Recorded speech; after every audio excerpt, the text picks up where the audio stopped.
ইফতারি সামনে রেখে দোয়া কবুল হয়। বিশ্বাস হয়? কি সামনে রেখে?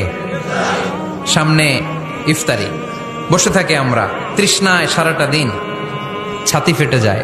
আল্লাহ দেখে, দেখতে দেখতে আল্লাহর একটা সফট কর্নার তৈরি হয়। এটাই সুযোগ কাজে লাগানোর, ঠিক কিনা? মুমিন যোগ্য যে কোপ মারে, সময় মতো কাজ করে, ঠিক কিনা? আল্লাহ তখন ফেরেশতাদেরকে জিজ্ঞেস করে, এই ঘটনা কি? খায় না যে? খায় না কেন? আল্লাহ রোজা রাখছে। এগুলো কি? রো আফজা, পেঁয়াজ, আলুর চপ, বেগুনি, মুরগির রান খায় না। খায় না কেন? ওরা যে ক্ষুধার্ত, আল্লাহ আপনার ভয়ে।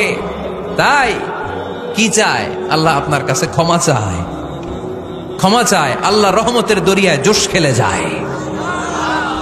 আল্লাহ তখন বলে, আমারে দেখছে নাকি ওরা? ফেরেশতারা বলে, না দেখে নাই। আমার জান্নাত জাহান্নাম দেখেছে? না দেখে নাই। আমারে না দেখে, জান্নাত জাহান্নাম না দেখে আমার এত ভয় করে?